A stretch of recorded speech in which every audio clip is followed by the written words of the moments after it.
welcome back to Never Enough Notes. Thank you for joining us. I am on the sofa with My. How are you doing? Hi there. All right. You good, yeah? So I've got the 5th album coming out real soon. What's it called? Oh, it has a very long, snappy title. It's called The Mountain Forces the Future and the Force Causes the Rain. So My started off as Jamie's like a bit of a solo project really, and the band members that came around you were more for, you know, tours and recording and that kind of thing. Yeah. But now you've evolved into, you know, solid 5-piece. Mm-hmm. And how has that changed? Do you think it's changed the music at all? And how does it feel? I think it's definitely, especially for me, it's changed the music an awful lot. Sorry about my phone.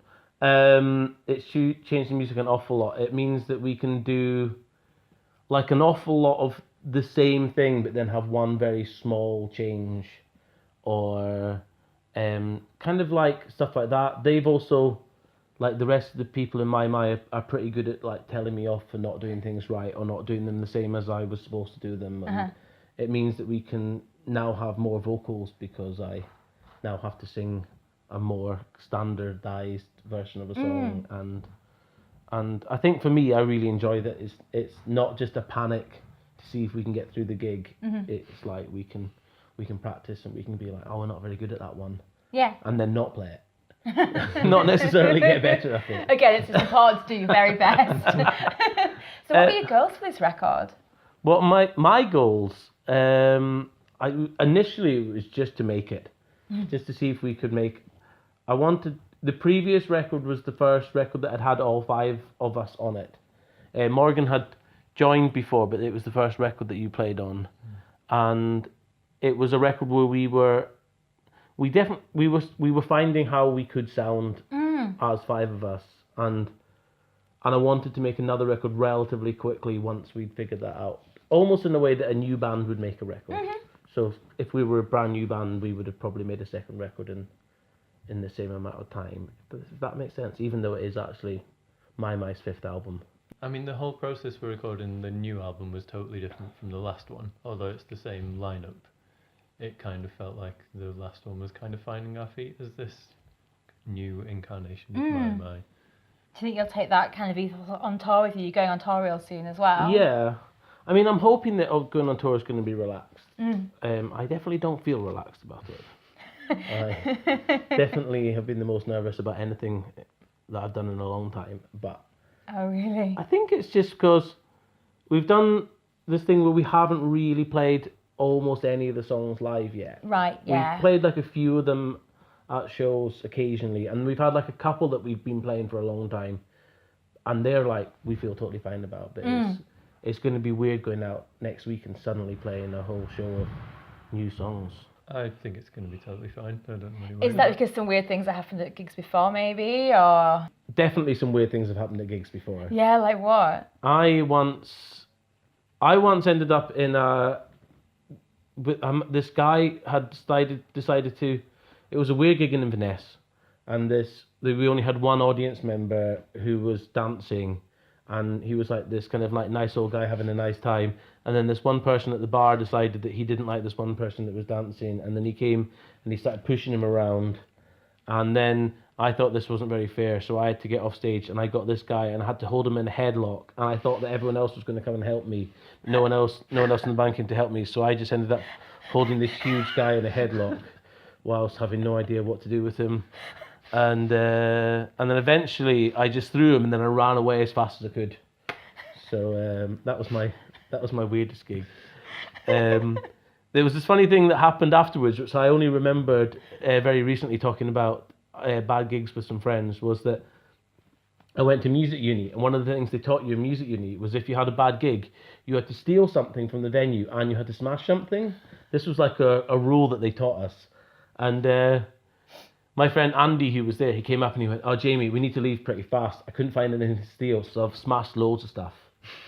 And he'd flooded the bathroom and he'd broken every plug on stage. And I don't know. I'm not allowed to say where this venue is, obviously. I can't even remember. It was in Inverness, and I don't remember exactly where it was.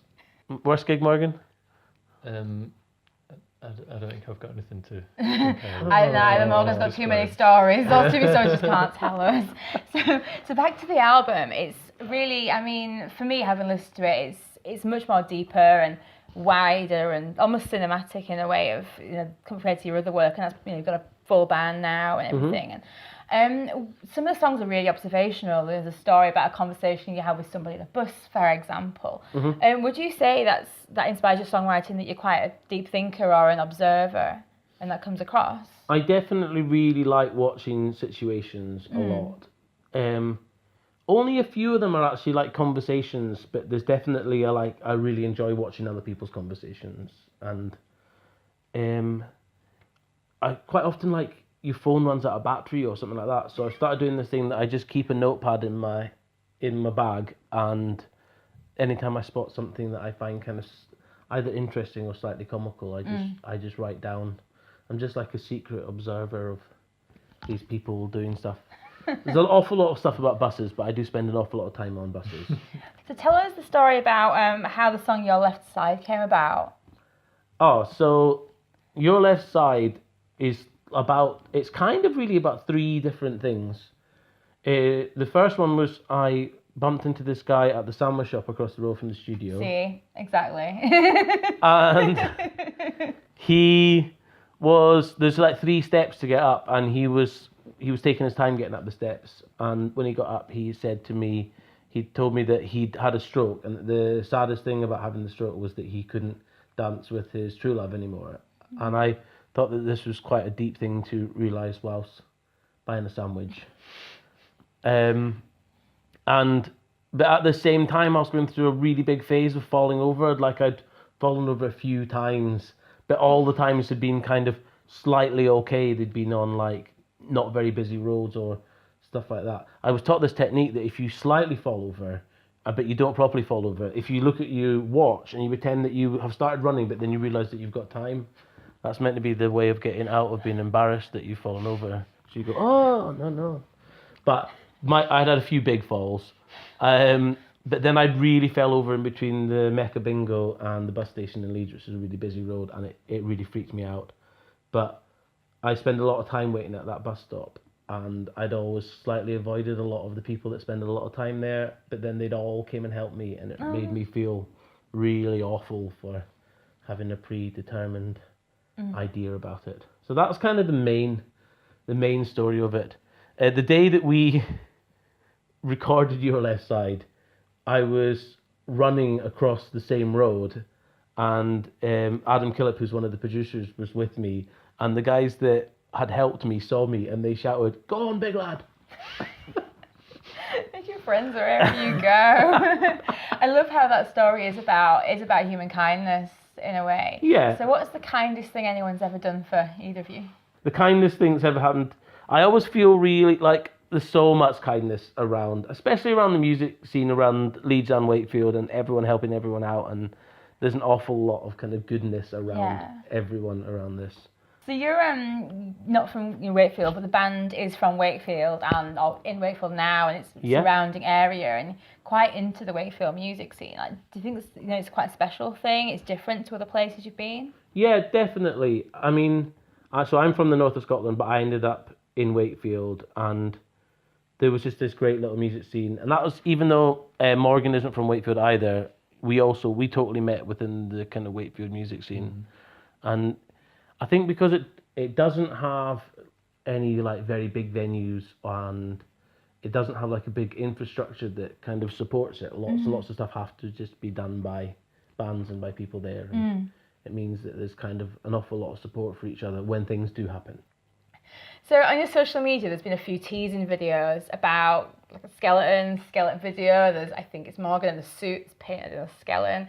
And what's that about? When are we going to see this come to fruition? It's like you're almost just dropping things in there. So yeah, there is a skeleton video. It's true.